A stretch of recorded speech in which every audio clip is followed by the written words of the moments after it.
Chapter 2. Present-day YouTuber. Okay. It looks like we are live. How are all you doing? Let me get this camera situated correctly. There we go, and yes. Boy, do we have a lot to talk about today. As you know, tomorrow is election day, and everyone needs to get out and vote. But before I get into that, let's first see who we have in the chat. I just want to thank everyone for showing up. Thank you. Without you, there would be no show. Okay, now, as I stated, tomorrow is election day. And as you know, during each election cycle, people always say, this is the most crucial election ever. Although they all are very important. For the first time, I do believe our freedom is dependent on your turnout tomorrow. As we have seen, legacy media is all in for low-enthusiasm Howard, while our freedom-fighting, swamp-draining, American-loving President Jackson brings in tens of thousands more to his rallies than his component. Well, it looks as though we already have a few super chats. Thank you very much, Pirate Quest and Cosmic Waffle Ninja. Quickly, Ivory returned to tonight's topic. Now let me pull up this article if I can find it. Sorry, I have like 30 tabs open on my computer, so things are running a little slow. Damn, it looks like many of them have crashed, but is it? Yes, here we go. Howard's week-long scheduled event garners crowd of a few dozen, with many thoughts to be his own staff. It stands to reason because, let's face it, the only reason anyone would want to go see him is to witness firsthand the kind of bumbling, jumbled-up word mix that typically comes from his mouth. Come on. Do they really expect us to believe he is fit to be the leader of the free world, or not so free world if the people controlling him had their way? You want to know how much the fake news legacy media is covering for Howard? Just try to find anything on his connection to China that came out last week. I have it pulled up here if that wasn't one of the tabs that crashed. Sorry, there's just so much to get to today, and it was. Give me a second to refresh there. Oh, right. Since being censored on all social media sites last week, there have been no new investigations or articles. As stated in the original information, Howard's drug-addicted son, James, dropped of his damaged laptop for repair at a New York City repair shop and failed to pick it up after being contacted several times over 6 months. According to New York state law, after 60 days, the computer is considered abandoned, becoming property of the store. Upon review of items contained within the laptop consisting of illegal dealing candidate Howard and his son had with China, ranging from profiting from his previous position as vice president to child pornography. After discovering this information, the shop owner turned a copy of it into the FBI. Now get this, over a year ago, and nothing has been done. They have had it over a year, and no investigation was opened. Steaming over the unbelievable content she was reporting on Ivory, carried on with her show for the next hour, doing her best to inform viewers and encourage them to get out and vote before turning in for a good night's sleep herself. Next morning, Ivory stretched her arms and sat up, taking a coffee cup from Jared's hand with gratitude. The warmth of the mug seeped through her fingers as she took her first sip, savoring the rich flavors that danced on her taste buds. As she opened her eyes fully, she saw the affectionate gaze in Jared's eyes and returned his smile. "Thank you, love," she said, her voice filled with genuine appreciation. "You always know how to make me feel special." They sat together on the edge of the bed, enjoying their quiet moment before the day's responsibilities would pull them in different directions. As she sipped her coffee, she reflected on the journey they had taken together, from their first date to this cozy morning routine. It wasn't always easy, of course. Like any couple, they had their ups and downs, faced challenges, and worked through disagreements, with one of the largest being when she stood up for herself and journalistic integrity on live air, calling out her news station for restricting information to the viewers, resulting in her termination of employment. But through it all, they remained committed to nurturing their love and finding joy in the simplest gestures. Jared's attentiveness spanned across the spectrum of her needs, from the substantial to the subtle. Whether it involved delighting her with her most cherished dessert as a comforting remedy after a taxing day, or assuming the role of a patient and empathetic listener during her moments of venting, he possessed an innate ability to create an atmosphere of understanding while making her also feel cherished. She also made sure to reciprocate, showering him with love and support in her own ways. Their marriage had taught her that the strength of a relationship lay in those small acts of kindness and thoughtfulness. It was the genuine effort to make each day a little brighter that created a deep and lasting bond between two people. Jared's thoughtfulness wasn't limited to the warm cup of coffee he carried to her bedside. Nestled within his other hand, a delightful surprise remained hidden from her view. With a touch of anticipation, Jared gradually lifted his hand, revealing a stunning red hibiscus bloom that he had been holding all along. With utmost care, he tenderly nestled the flower into her hair, the vivid hue contrasting beautifully against her locks. Simultaneously, his response came, words laced with affection and sincerity. "And I love you, but it's time for you to get out of bed. Let's go, I want to vote before the lines get very long." Okay, it's just his way to trick me into getting up and going, but it still counts, Ivory thought as she sipped her coffee, set the cup on the nightstand, adjusted the flower, and pulled their fluffy down comforter back over her head. Though it wasn't long before Jared encouraged her after noticing the coffee and flour had not been effective. "You know, if you were up, we would have time to go by Mama's before the polls." Knowing Mama's was her favorite little mom and pop diner for breakfast, Jared's plan worked, motivating Ivory to wake up with a sense of anticipation as she knew she would be visiting her favorite restaurant, Mama's, later that day. Ever since moving from Connecticut to South Carolina, she had discovered this gem of a place and fallen in love with its southern cooking and genuine hospitality. Infused with a newfound energy, she embraced her morning routine, each step resonating with a subtle, joyful skip. An air of anticipation enveloped her, her heart already savoring the flavors and comfort that awaited her at the restaurant. Amid her preparations for the day, her mind embarked on a journey of reflections, drawn to the tapestry of distinctive encounters she had woven into her life since her move to the South. Coming of age in the embrace of Illinois, Ivory had imbibed a rhythm of life quite distinct from what she encountered in the South. South Carolina, however, had extended an unexpected hand of transformation, providing her with an entirely novel vantage point. Amidst its sprawling landscapes, she had discovered a sense of belonging that had eluded her until now. The very air seemed to carry a different energy, a warmth that mirrored the genuine smiles she encountered on every corner.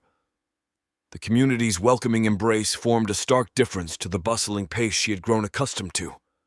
She found herself enveloped by friendly faces and kindred spirits, forging connections that reached beyond the mere surface. In this tapestry of Southern life, she unearthed a newfound happiness. The familiarity of Southern cooking, rich with flavors that could dance on the tongue for hours, felt like a warm hug from a long-lost friend. The amalgamation of these elements had woven a tapestry of contentment that draped over her like a cozy blanket. The transformation was not merely external, it was a deep-seated shift in perspective. In South Carolina, Ivory had found not just a place to reside, but a place to thrive, to authentically embrace her passions and find resonance in the vibrant heart of a new cultural cadence. The gun culture, a unique facet of this land, resonated deeply with her, igniting a sense of camaraderie she hadn't known before. Her affection for firearms was yet another facet of her life that had grown more profound since her relocation to South Carolina. Within the folds of this state's culture, she discovered a reverence for the Second Amendment, a sentiment she held close to her heart. The embrace of this freedom within her newfound home resonated deeply within her, igniting a passion that continued to flourish. It allowed her to fully express her passion and connect with others who shared her enthusiasm. With her love for guns and the comfort of Southern cuisine, Ivory saw herself as a true embodiment of the South's unique blend of values and traditions. It was a part of her identity that she celebrated wholeheartedly, cherishing the openness and acceptance she had found in her new community. Having come from a state that notably disregarded the sanctity of the U.S. Constitution, particularly the Second Amendment, the legality of discreetly carrying her concealed pistol continued to strike her as a novel concept. She took a moment to reflect on the divergence, from a place where such an act might raise eyebrows to now, where it was firmly within the boundaries of the law. With practiced efficiency, she secured the firearm within a purpose-built compartment in her purse, a necessary but still unusual preparation for her day. As she positioned the pistol, she was poised to embark on the day's journey. A journey that began with a promise to uphold a cherished tradition. Her destination, Mama's, a place where authenticity and flavors converged in a culinary embrace. With Jared as her witness, she aimed to keep their breakfast pact alive, savoring each bite as an assertion of their autonomy in a world still transitioning from different norms. Their breakfast ritual would set the tone for the day, fortifying them with a sense of unity and purpose as they stepped into a larger civic duty. Soon, they would find themselves amidst a massive, winding line, a testament to the power of democracy. Patiently, they would endure the wait, fueled by the knowledge that their presence in that line was a privilege denied to many across the world. Minutes stretched into an hour. Ivory's resolve remained unswayed. The line symbolized more than just a bureaucratic process. It was a tangible manifestation of the rights and responsibilities woven into the fabric of their nation. A right to shape their future, a responsibility to participate in its evolution. In the end, as the line moved forward and their turn drew near, Ivory's journey from a place that disregarded essential constitutional principles to a realm that celebrated them resonated deeply within her. From the concealed pistol to the breakfast pact, and now in this line, she found herself navigating a complex tapestry of rights, freedoms, and individual choices that defined the essence of their society. Finally reaching the front of the line, Ivory's anticipation peaked. Ready to vote for Jackson, she stepped forward to receive her ballot. Yet, an oddity caught her attention. She was given a Sharpie instead of the usual pencil used by others. While filling out her ballot, Ivory noticed that the lady behind the glass was distributing both pencils and Sharpies to fellow voters. This subtle inconsistency ignited her journalistic curiosity. Amid marking her choice, she recognized the importance of remaining vigilant in protecting the integrity of the electoral process. Dismissing it as a random occurrence, Ivory completed her ballot without dwelling on the situation. As she returned to hand in her vote, she continued to observe closely. The election worker took others' ballots before hers and placed them in the processing box. While everything appeared normal, the memory of being handed a black Sharpie after presenting her voter registration card remained unsettling. Troubled by the incident, Ivory hastened her steps to catch up with the departing individual she had noticed earlier. Without delay, Ivory approached the person, her desire for clarity propelling her forward. She had seen this person receiving a pencil, and while she hadn't confirmed their vote, a Howard sticker on her shirt hinted at a straight Democratic choice. Still outside the polling place, her eyes landed on an older gentleman wearing a Vietnam veteran's hat. Determined to gain a broader perspective, she approached him and respectfully inquired, "Excuse me, sir, would you mind sharing which party you voted for?" With a smile, he replied, "Republican. Jackson, all for freedom." From their car, she then heard Jared call out, "Come on, Roger just called and said they got in a shipment of ammunition, but he can't hold it." Ivory got excited at the thought of finding ammunition. As she turned away from the veteran, she asked one last question. "Did you use a Sharpie or pencil?" With a confused look, he replied, "Sharpie." Perplexed by the unfolding scene at the polling station, Ivory decided it was prudent to research the recommended writing implement for optimal machine processing results. However, before she knew it once again, they were standing in yet another line outside their local gun shop in hopes of obtaining 9mm ammunition. With riots in large cities and Howard's anti-Second Amendment promises, millions of people were now buying firearms. With that came a massive shortage of ammunition, resulting in long lines as gun shops ration out what ammunition shipments did arrive. With luck on her side, salesman behind the counter handed her his last box of 100 rounds. Granted, they now cost double, but nevertheless happy to have them. Ivory felt this was turning out to be one of those days where everything keeps going her way. As hours drifted by, Ivory and Jared wandered hand in hand through their neighborhood park.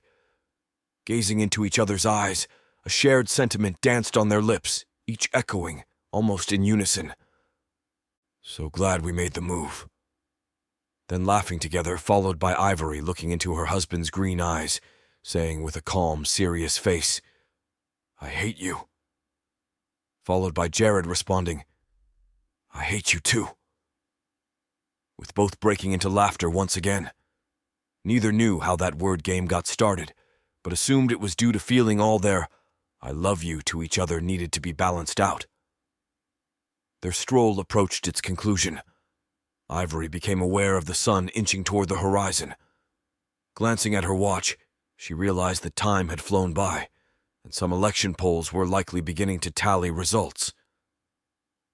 The day had been so thoroughly delightful that it had consumed her attention, leaving little opportunity to prepare for tomorrow's show. "Oh no, we still have to get snacks for tonight," Ivory exclaimed. Jared laughed slightly. "We have time. Hell, everyone knows Jackson is going to win. Just look at the massive following he has versus hardly able Howard." He finished by filling the park with laughter. Soon as Ivory arrived home, she settled in with her notepad, snacks, and Jared. They both turned their attention to the election results unfolding on the television screen. Excitement and anticipation filled their living room as they eagerly awaited the outcome of the election. However, as they watched the coverage provided by the mainstream media, Ivory couldn't help but notice what seemed to be a bias in the reporting. The media appeared to be quick to call states in favor of Howard, the opposing candidate, while being cautious in declaring states for President Jackson, the incumbent.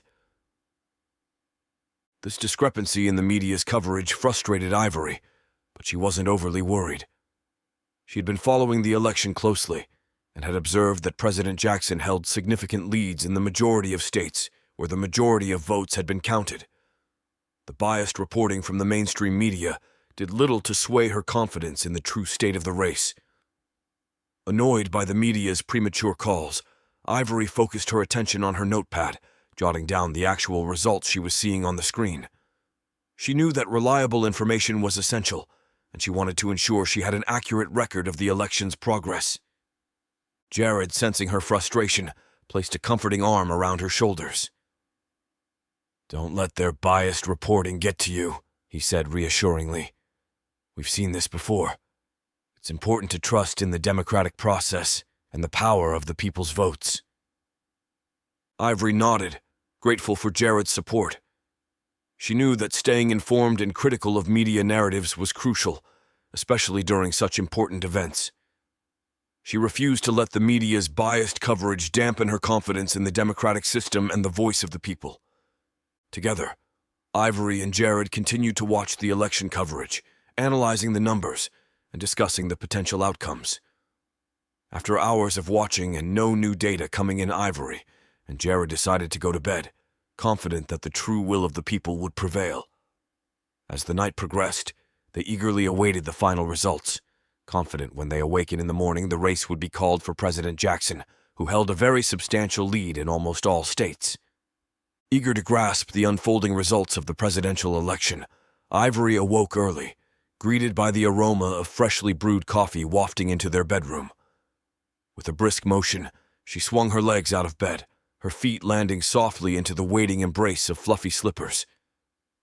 As she stood, her pistol-print pajamas were smoothed with a contented smile playing across her face. Every step she took toward the kitchen, where her husband awaited with the election coverage already engaged, seemed to amplify her anticipation. Spotting Jared sitting on a stool pulled up to their counter, she walked over, giving him a kiss to his cheek before pouring a cup of caramel-flavored coffee. Up till now, she had heard nothing but commercials, but as she turned toward the television, taking a sip from her cup, commercials ended, and she listened closely. "Breaking news, we bring it to you first. Frederick Howard is now predicted to win the presidency." "What the hell? There's no way that can be. There were only 6 states left, and Jackson had nearly a 1 million vote lead in most of them, with 80+% of votes already counted."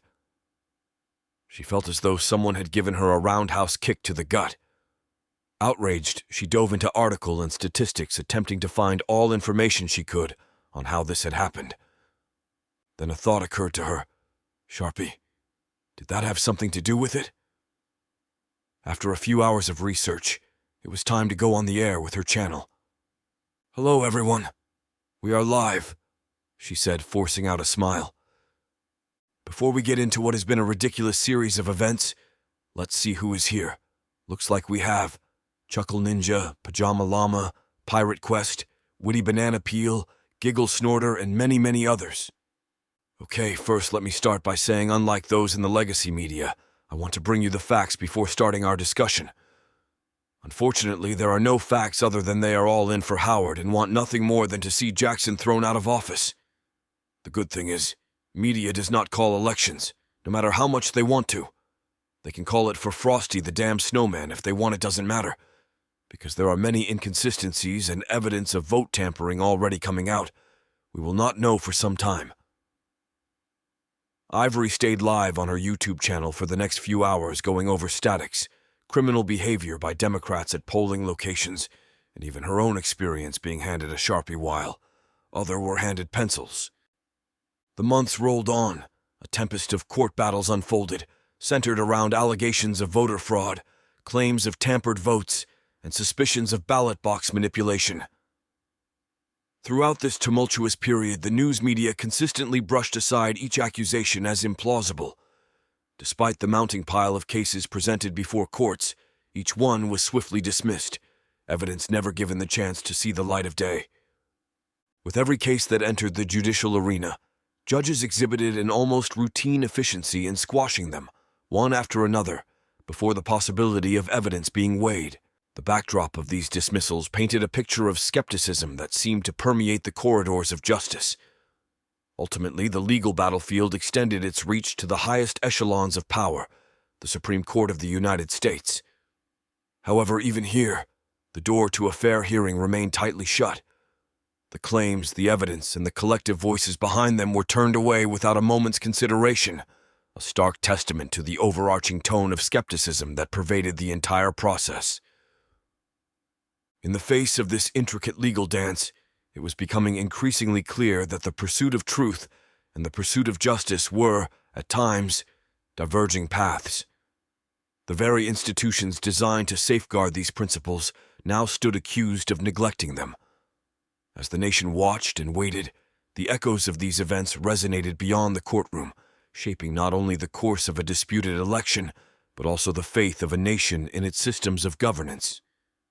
Not due to a lack of a case for the plaintiff, but fueled by a fear of potential backlash from liberals for adhering to constitutional law, the verdict appeared more like a compromise. As hope for justice and faith in a fair election dwindled, Jackson organized a significant rally at his Florida estate on January 20th. This gathering served as a defiant gesture aimed squarely at Howard, a way of displaying his frustration and dissatisfaction with the stolen presidency. With these actions, he inaugurated his term as the 46th president of an increasingly divided United States of America.